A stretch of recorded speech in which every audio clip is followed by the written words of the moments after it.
Hi, I'm Stavros. Good morning and welcome to St. Stephen's Green Shopping Centre here in Dublin. I'm here to pick up this 211 registration Tesla Model 3 and I'm going to give it a little bit of a test drive. And yeah, I'm going to hire this car, see what it's like. There's been an awful lot of talk about these cars, so I've never driven one before. So I'm going to take one out and see what they're like. Yeah, and I have a bit of sad news about my Honda E. Yeah, it's gone. So, is this going to replace it? Am I saying goodbye to electric cars? Can this change my mind? I don't know. I decided to hire one to find out. Bit noisy here, they're doing power washing next door there. So yeah, UFO drive here in St. Stephen's Green Shopping Centre, Tesla Model 3. Let's take it for a drive, see what it's like. Okay, so I'm just going to unplug it here. It's still locked. Anyway, we'll hop inside and yeah, a nice flush door handle here. Now it says on the screen that we have, I think it's 415 kilometers of range. Yeah, there you go. 415 kilometers of range. Nice big screen here. We have all the wood trim. Nice soft touch plastics up here as well on the dashboard and also down here. There is no USBs. There's two USB-Cs back here for the backseat passengers. This is rattling, so not good. New car. And yeah, it's pretty nicely finished. Other than that, now we have two, I'm guessing these are charging pads. Yeah, because there's no USBs here for the front passengers. So yeah, I don't have wireless charging on my phone. But yeah, they're a pretty nice car. I don't really know the idea of this sort of a magnet thing. I don't know why that's like that, but yeah. Yeah, so pretty nice car. We're going to see what it's like. And we're going to go down to Portlaoise, which is about 85 kilometers away. And we're going to see what sort of range we have left from our 415 kilometers. So we'll see what it's like on the road. This is the standard Tesla Model 3, so yeah, don't really like the steering wheel. It looks very cheap, like something you'd see on a Dacia Sandero or something. Yeah, not a nice steering wheel at all. But yeah, I do like the handles here. It's a kind of a electronic opening. It kind of pops open there when you press the handle. Kind of gives it a little bit of an opening there just on the button. So I like that. And then you can just manually open it here with a handle, so that's quite nice. And then you get this warning screen then, look. May cause damage to window trim if you manually open it. What sort of nonsense is that? But yeah, and if you want to open the glove box, you have to press this button here to open the glove box. What is the idea of that? I've no idea why that's there. Why isn't there a button on the glove box itself? But yeah, it's pretty all leatherette finish here on the seats as well. The back seats, they're okay. I sat in them earlier. There's about 1.5 inches of headroom in the back, and we also have a pull down armrest there as well with cup holders on it. And yeah, we have a flat floor in the back as well. Leg room is only just okay behind my driving position, not that great. So yeah, I do like the sunroof. Yeah, it's like a panoramic, goes the whole way across. So yeah, I'm gonna hit the road. Let's see what it's like. Just as well, I watched the little video that shows you how to disconnect it. There's a small little button on top of the charging cable. You got to press it and then wait for the blue light, and then it is unlocked. So yeah, I think we'll see. Okay, let's put it into D. There is no handbrake release button, so I'd imagine you just drive off. This is the app, by the way. So yeah, you just put that on your phone and you can lock and unlock the car. I have buzzing noises here. I have my indicators coming on. I don't know what is the story. Why is it buzzing? I don't have the hazard lights on. Why is it buzzing? I have no idea. I'm gonna just drive forward a bit. Is that going to shut up? Is it going to shut up? Have I got a door open? Maybe the bonnet is still open, is it? I have no idea. Put it into P. I'm going to try the bonnet.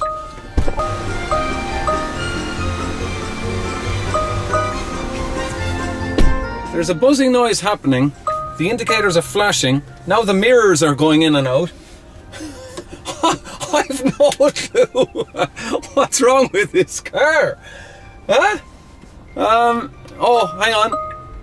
Have we got a regenerative braking temporarily reduced? Regen will increase as vehicle is driven. Is there anything else I need to know? I don't often drive American cars. What is going on? I have an unlock. Is this going to shut up? Please shut up. Is that it? Is that it? No, it's still going. What's going on with this thing? Is it going to shut up? Please. Is that it? Is that it? Okay, finally it has shut itself up. But St. Stephen's Green Shopping Centre is looking well. I was in there earlier on just getting a few presents for my nephew and nieces. So yeah, it's looking good inside. If a bit dated looking, but still nice shopping centre. Oh, look at this, look. It's even, look. You see that? It's detecting the pedestrian. You see that? Look, even the guy on the bicycle, look. See the guy on the bicycle? It's detecting them as well. Yeah, pretty cool. So what I really want to touch on in this video is just the charging network and the headaches that I had using it with the Honda E. So the Honda E had a very short range. I mean, it never reached the WLTP figure at all. 220 kilometers from its 35.5 kilowatt hour battery pack. It never did reach anywhere close to that figure. Turn left onto Patrick Street, Sra in Fodrick. Yeah, so 120 odd miles claimed range, but I really only ever got about 85 miles. So yeah, it was about 35 miles off what it had claimed it had. And yeah, I wasn't too happy with that. But the car itself, really did like the car, had no problem with the car. Okay, small boot, small rear space, but other than that, I loved all the tech.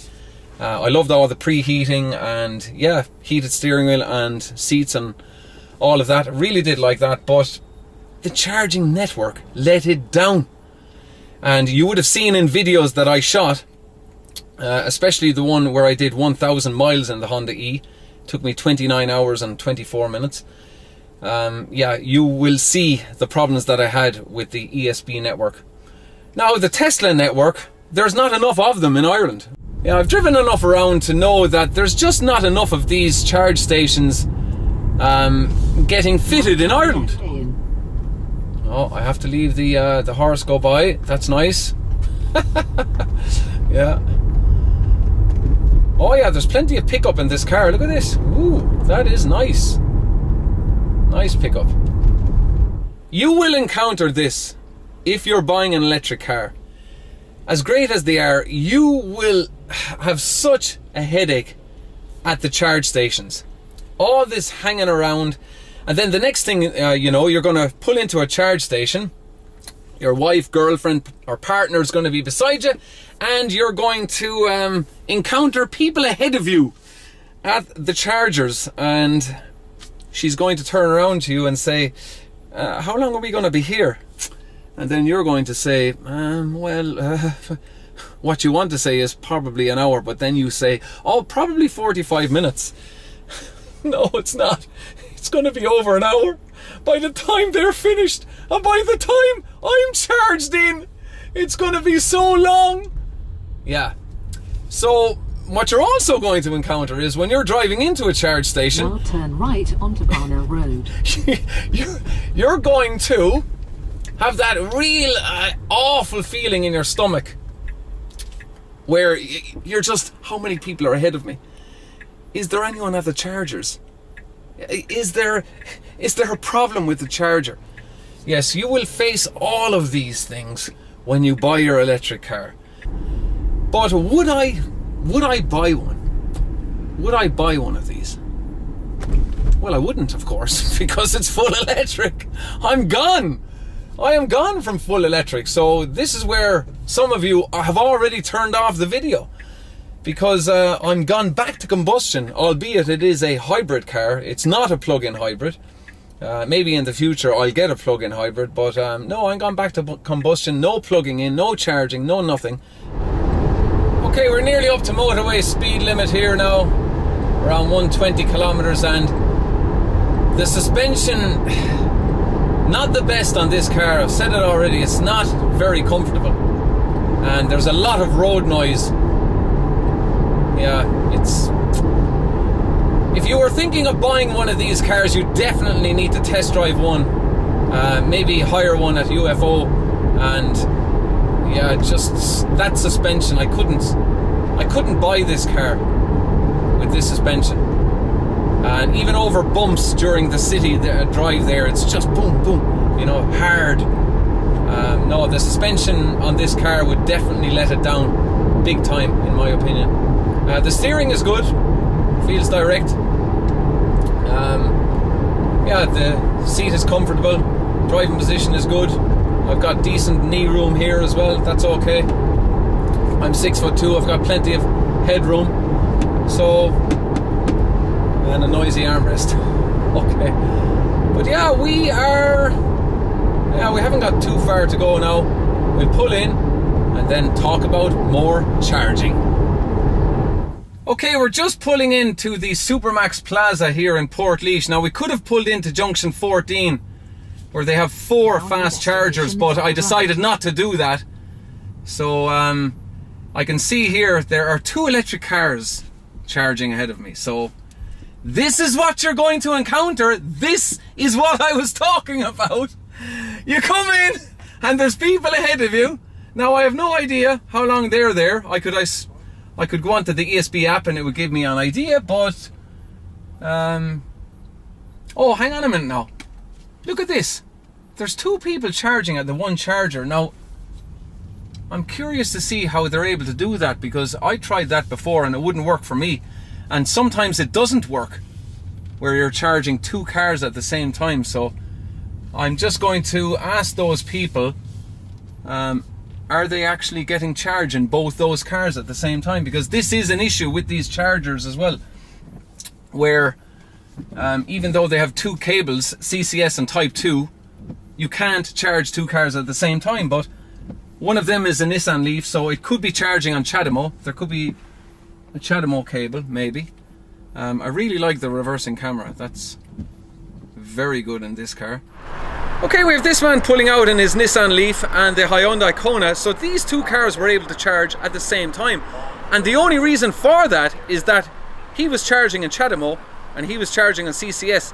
If he had chosen Type 2, he wouldn't have been able to charge, because there's something wrong with these chargers, the way you can't charge on Type 2 and CCS at the same time. So yeah, just another problem you will encounter when you buy an electric car. And by the way, the Nissan Leaf pulled in here as well, and he couldn't use the CHAdeMO because there seems to be some issue with it. So I'm not sure what the issue is, but he could not charge. And yeah, so we have CCS, CHAdeMO and Type 2. So yeah, I'm gonna charge this up. Now, it doesn't give a percentage what's left in the battery pack, it just shows you the amount of kilometers you've left to drive. So in this case we've 288. Now, we arrived here at 289 kilometers and 85 kilometers to get down here. We left at 415 kilometers. That means it took 126 kilometers of range from the battery pack to drive 85 kilometers. So that is a 41 kilometer discrepancy. Somebody's after leaving their child seat here as well. If you want a free child seat, there's one in Portlaoise. Okay, we need to open up the charge port, so I need to press on that. Yeah, okay. Let's. I'm just curious to see how quick it charges. So, let's just get our card here and swipe it. Look, that's only available. Look. So this is what I'm talking about. First hand, another problem with the charger. Like, what is going on with the ESB and these chargers? So the guy in the Nissan Leaf told me there was a problem with this, but I thought he was trying to use one of the other cables. But now it seems that only AC is available. So let me cancel that again and just click it again. This is absolutely ridiculous. Here, let's move over there and see can we charge this bloody thing. Okay, so let's swipe here and we want CCS. Okay, now there should be no issues at all with this one because the man in the Kona was able to charge no problem. And you see these electric cars, well, apparently you have to keep this pressed in until there is a proper connection. Okay, so okay, swipe the card. Okay, checking card. Come on, come on. Is it going to work? Give us a green light, give us a green light. Is it working? Keep it pushed in. Yeah? Come on.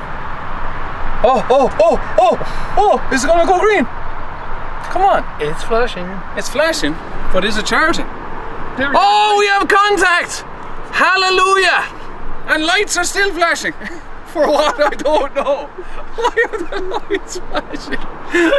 Okay, we've 69%. Okay, about 5 minutes later, and the display is showing that we have 35 minutes to charge, to fully charge. So we found out why the child seat is left here. A child got sick in it, so they just dumped it here. What the hell? By the way, I'm not responsible for any of the curbing here. Yeah, all 4 wheels are curbed, as I said, and I have photos taken, and I put them on the app. So if you're hiring one of these cars, look for damage, put it on the app, report it, just in case you're charged for it. Okay, charging stopped. We are at 416 kilometers. So that took roughly half an hour, just over half an hour, to go from 69% up to 100%. As I said already, the charging, that's the headache. Okay, so the Tesla seems to be charging an awful lot quicker than the Honda E, but then it is an awful lot more expensive than the Honda E. Now let me just tell you a quick story with me and the Honda E, and which was almost the final nail in the coffin for me with electric cars. So I pulled into Athlone. There's 2 fast chargers in Athlone, and one was occupied, one was free. I pulled into the free one and tried charging, nothing was happening. Unplugged, swiped card again, nothing was happening. So here we go, another problem. So I rang up the helpline and they said, oh yes, that charger needs a reboot. I can do a remote reboot, it'll take about 5 minutes. And I'm there, great. Hang on the 5 minutes and voila, the charger starts to work again. You know, so this was 12 midday on a Saturday that this happened. And I asked her at the other end of the helpline, when did the last person charge on that charger that was given the problems? And she says, oh yes, it was Thursday. And that was it. Bye-bye electric car. So from Thursday to Saturday, nobody thought to ring in and tell the ESB there was a problem with the charger. And even worse, the ESB didn't detect that there was a problem with the charger and do a remote reboot. And the problem with this one, is somebody going to ring in and tell them about this one? Probably not. So when somebody comes in to charge in CCS, it's not going to work. They're stuck with AC at 43. So yeah, that is it, Kenneth. But let me just tell you one thing. If you are getting an electric car in 2022, best of luck and enjoy the headaches. Please don't buy a Tesla. It's they're okay, but yeah, the charging will wreck your head. We're out of here, guys. Thank you very much for watching, and I'll chat to you again very soon for another video. Cheers. Take care. Cheers! Kenneth, open up the glove box there. Open up what glove box? No, the glove box. Open it up there. Where is it? Yeah. What glove box? Store glove box. No, there's a glove box on the far side. Open it up there. It must be here, is it? No, today. There. That is the biggest load of book